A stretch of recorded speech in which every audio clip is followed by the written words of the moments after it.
السلام علیکم خواتین و حضرات، آج میں ایک ایسے جانباز کی کہانی آپ کے سامنے پیش کرنے والا ہوں جو کہنے کو تو پولیس میں ایک ایس ایس پی کے رینک کے عہدے پر فائز تھا، مگر اس کی زندگی کہیں خطرناک لوگوں سے گھری ہوئی تھی۔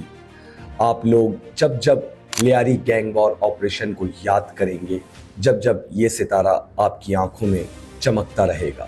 آج اس ویڈیو میں ہم بات کرنے والے ہیں S S P Chaudhry Aslam کی۔ اگر آپ نے ابھی تک چینل کو سبسکرائب نہیں کیا ہے تو چینل کو سبسکرائب کر دیں تاکہ اسی طریقے کی ویڈیوز آپ دیکھ سکیں۔ تو چلیں بڑھتے ہیں اپنے موضوع کی جانب۔ یہ ہے سندھ پولیس کے مشہور زمانہ S S P Chaudhry Aslam.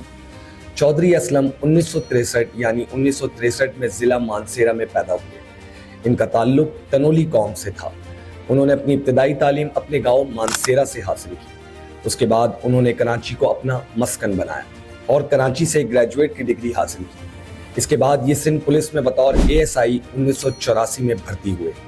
ان کے مخصوص اسٹائل، لباس، دلیری اور جرأت مندی کی وجہ سے لوگ انہیں چودھری اسلم کہہ کر پکارا کرتے تھے۔ چودھری اسلم کے بارے میں یہ بات مشہور تھی کہ یہ سادہ طبیعت اور سادہ مزاج آدمی تھے، لیکن بہادر اور جرأت مند اتنے تھے کہ یہ دشمنوں پر حملہ کرتے ہوئے بلٹ پروف جیکٹ کا بھی استعمال نہ کرتے۔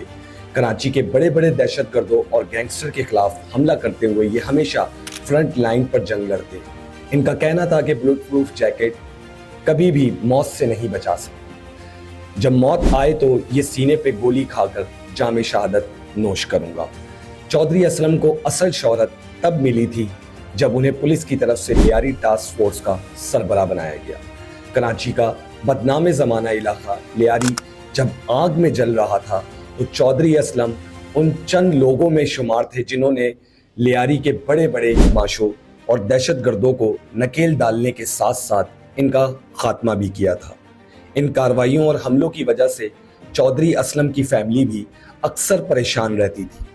یہ اپنی بیوی کا حوصلہ بڑھانے کے لیے انہیں کہتے تھے کہ شیر کی بیوی بھی شیرنی ہوتی ہے۔ چودھری اسلم نے اپنی زندگی کے 30 سال سندھ پولیس کراچی کو دیے اور اس عرصے کے دوران انہوں نے ڈھیر ساری کامیابیاں سمیٹنے کے ساتھ ساتھ حکومت وقت سے 10 کروڑ روپے انعام حاصل بھی کیا۔ ایمانداری کے ساتھ ساتھ اپنی ڈیوٹی سر انجام دیتے ہوئے انہیں بطور SHO کراچی کے کئی تھانوں میں تعینات کیا گیا۔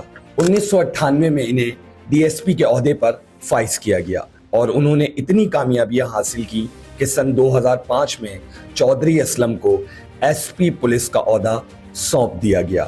مگر چودھری اسلم کو اصل شہرت تب ملی جب 2006 میں انہیں لیاری ٹاسک فورس کا سربراہ بنایا گیا۔ اس وقت انہوں نے اپنی جان کی پرواہ کیے بغیر لیاری میں امن قائم کرنے کے لیے گینگسٹر پر تابہ توڑ حملے کیے اور اسی عرصے کے دوران ان تمام کارروائیوں میں ملوث رہنے کی وجہ سے چودھری اسلم کے دشمنوں میں بے پناہ اضافہ ہوتا گیا۔ کراچی کے مشہور زمانہ ڈان مشتاق بروئی کو قتل کرنے کے الزام میں چودھری اسلم نے 16 ماہ جیل بھی کاٹی، لیکن سن 2007 میں سندھ ہائی کورٹ نے چودھری اسلم کو ساتھیوں سمیت بری کر دیا۔ جیل سے باہر آنے تک کراچی کا ایک اور مشہور زمانہ ڈان اور بڑا گینگسٹر رحمان ڈکیت اپنی خوب پہچان بنا چکا تھا۔ رحمان ڈکیت کا گینگ اتنا پاورفل ہو چکا تھا کہ لیاری کا علاقہ ان کی مٹھی میں نظر آنے لگا، لیکن اس کے باوجود کئی پولیس مقابلوں میں چودھری اسلم اور رحمان ڈکیت کا آمنا سامنا ہوتا رہتا اور آخرکار اگست 2009 میں رحمان ڈکیت اور اس کے ساتھیوں کے ساتھ ایک پولیس مقابلے میں قتل کر دیا گیا، جب حکومت وقت نے رحمان ڈکیت کے سر پر 50 لاکھ روپے قیمت مقرر کر رکھی تھی۔ اس بڑے وقوع کے بعد چودھری اسلم کراچی بھر میں تمام دہشت گرد تنظیموں، گینگسٹر، مافیا اور غیر ملکی تنظیموں یعنی کہ را وغیرہ کی نظروں میں بھی آ چکے تھے، کیونکہ چودھری اسلم کراچی میں آئے دن ان بڑی اور دہشت گرد تنظیموں کے منصوبے ناکام بنا دیا کرتے اور اسی وجہ سے چودھری اسلم اور ان کے ساتھیوں کے اوپر کئی دفعہ قاتلانہ حملے ہوئے، لیکن ستمبر 2011 میں چودھری اسلم کے پورے گھر میں بام گرا کر پورے گھر کو اڑا دیا گیا۔ اس بڑے ثانیہ میں چودھری اسلم کے گھر میں رہائش پذیر اس کے سیکیورٹی گارڈ اور کئی ملازم جن کی تعداد 8 بتائی جاتی ہے قتل ہو گئے۔ خوش قسمتی سے چودھری اسلم اور ان کی فیملی گھر میں موجود نہ ہونے کی وجہ سے اس بڑے قاتلانہ حملے میں بچ نکلے۔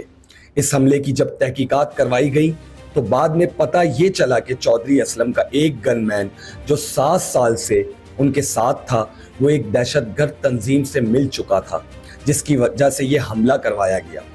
ذرائع سے معلوم ہوا کہ چودھری اسلم کے اس گن مین نے 5 کروڑ روپے کی رقم کے لیے اس کا گھر بم سے اڑوا دیا تھا۔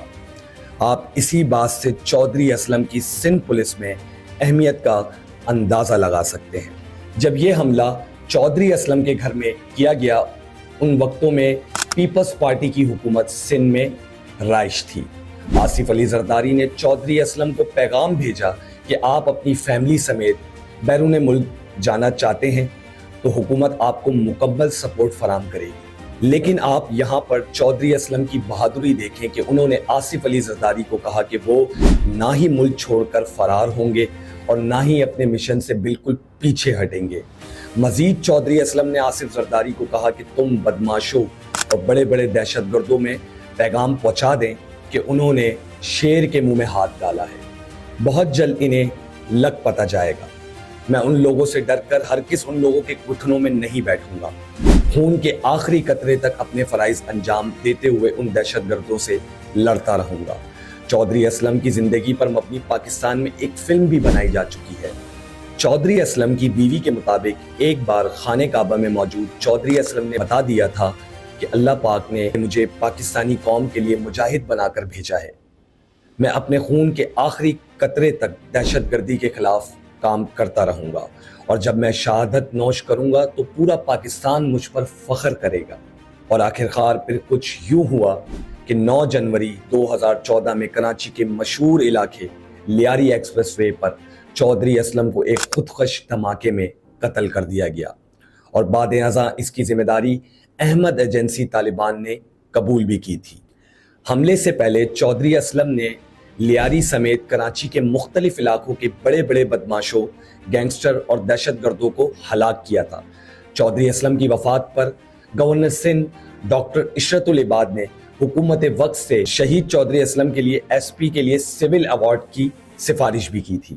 اس سے پہلے بھی چودھری اسلم کو بہادری کا مظاہرہ کرنے پر 23 مارچ والے دن تمغہ شجاعت نوازا گیا تھا، اور آخرکار اسی طریقے سے ایس پی چودھری اسلم کی زندگی کا اختتام ہوا۔